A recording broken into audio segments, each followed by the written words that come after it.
Hi there, and welcome to this lesson. Now, in this lesson, we'll be learning about sets. Okay, we'll be learning set theory, and basically, we'll learn what sets are, and basically, we'll also learn about the properties of sets.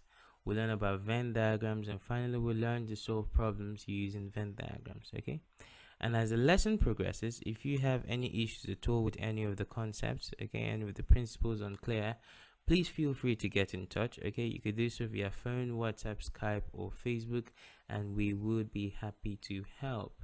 You can also visit our website. We do have a lot of exciting features for you on there. So let's jump right into the lesson.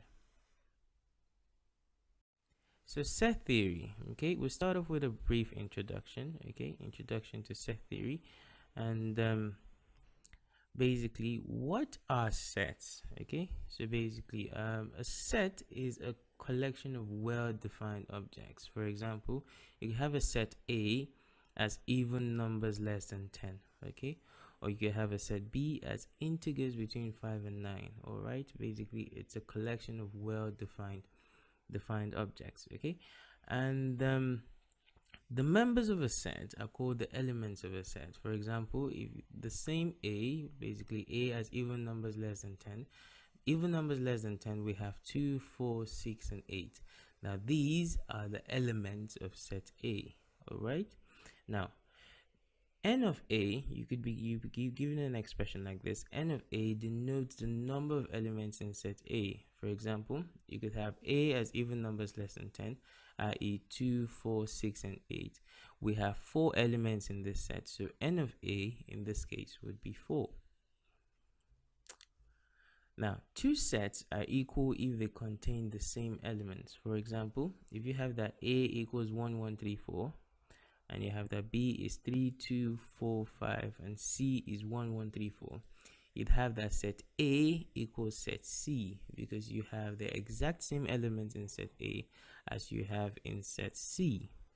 Okay, now the subsets of a set. Okay, let's talk about the subset of a set. The subsets of a set are sets that are made up of elements from the original set. Okay, and is denoted by this symbol that looks like a C. Okay, now basically, if you have a set A as 1, 2, 3, 4, 5, 6, and you have a set B as 1, 3, 5, and you have another set C as 2, 4, 6, something you'd notice is that set B and set C are actually components of set A. Okay, basically the elements of set B are actually extracted from set A. All right, and that would tell you that set A and set C, sets B and set C are subsets of set A. Okay, let's move on. Let's talk about the union of two sets now. Okay, the union of two sets is a third set that contains all the elements of the first two. Okay, and it's denoted by the symbol U. Okay, so it's a union, and I believe that it's pretty much self-explanatory, but basically, if you have a set A and set A contains 1, 3, 5 as its elements, I have a set B as 2, 4, 6. Basically, if you bring these two together, you'd form a new set, set C, which would have 1, 2, 3, 4, 5, and 6. And basically, you have that set C is A union B. All right? Okay, bringing the two sets together, unifying the two sets. Okay, so let's talk about the intersection of two sets. All right, now the intersection of two sets is a set that is made up of elements that are contained in the first two sets. Okay, it's denoted by the symbol. It looks like an N. All right, for example, you could have that A is a set that contains 2, 3, 5, and 7, and you could have that B is another set that contains 1, 3, 5, 7, and 9.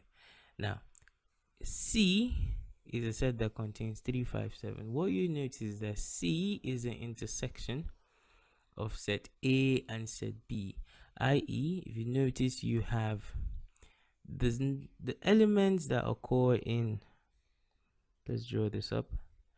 Basically, you have elements that occur in A that also occur in B. That's basically what the intersection is about. So elements that occur in A, we have 3, 5 and 7. Okay, these are the elements that occur in A and occur in B as well. Okay, and let's move on. Basically, these are just very simple principles. And given a universal set, okay, and I'll just tell you what a universal set is. A universal set is a set that contains all the elements, okay, and that's all you need to know for now. It will be clearer as we progress. But a universal set is a set that contains all the elements, okay. A complement of a set is a set that is made up of elements that are not contained in the set but contained in the universal set, okay, and it is denoted by the symbol A prime. For example, you could have a universal set, okay. A universal set is, you can have a universal set as 1 2 3 4 5, that's numbers between 1 and 9, okay. And basically I can have a set A containing elements from the universal sets, okay. So we have 2 3 5 and 7. Now A prime would be elements contained in the set A, elements that are not contained in the set A but are in the universal set, okay. And basically what we have is we have 1 4 6 8 and 9. All right, and finally an empty set is a set that contains no elements. All right, and it is denoted by the symbol, this basically it's an O with a stroke, okay. And that is pretty much all we need to know about sets, okay. So basically we've learned about the members of a set, we learned about subsets, the union of two sets, the intersection of two sets, and the complement of a set. All right, and I think we can go on and solve some examples now, okay.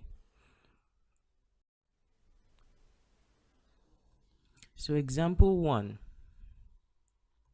And example 1 says, given that A equals 1 2 5 7, okay, and B is a set containing 1 3 6 7, and C is another set containing 2 5 6 9, okay. These are subsets of a universal set, okay. Now this looks quite complicated, but it's actually really simple, okay, and I'm just going to teach you how to read this, okay.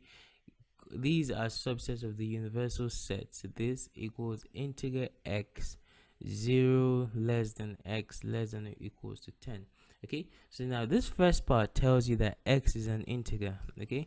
So it tells that there are no decimals in this set, there are no fractions in this set. So basically this set is made up of numbers like 1 2 3 4 5, okay. So that's what the first part tells you. And then this is a range, okay. Whenever you see this, you know it's a range, and what it simply tells you is that x is between 0 and 10, okay. X is greater than 0 and x is less than or equals to 10, okay. Something else you need to be mindful of, since x is greater than 0, it tells you that 0 is not a part of this set, okay, but x is less than or equals to 10. So basically we have all the numbers up until 10, okay, including 10, because x is less than or equals to 10, okay. So basically x is greater than 0 and x is less than or equals to 10. It tells you that the numbers you have 1 2 3 4 5 up until 10, okay. And now we've been asked to solve for A prime, okay. We've been asked to solve for A intersect B prime, or close bracket prime, and we've been asked to solve for A union B intersect C. And let's just go ahead and do that. So the first thing we do here, basically we have that A is, the set A is 1 2 5 7, okay, and A prime would be elements that are not in set A but are in the universal set. And remember, the universal set contains elements 1 to 10, okay. So elements that are not in A but are in the universal set, and we have 3 4 6 8 9 and 10, okay. Let's move on. So the next thing we want to do here, we're looking for A intersect B prime, okay. So we have the complement of A intersect B, and basically we have that A is 1 2 5 7, okay, and B is 1 3 6 7, okay. Now A intersect B is 1 7. Okay, so the elements you find in A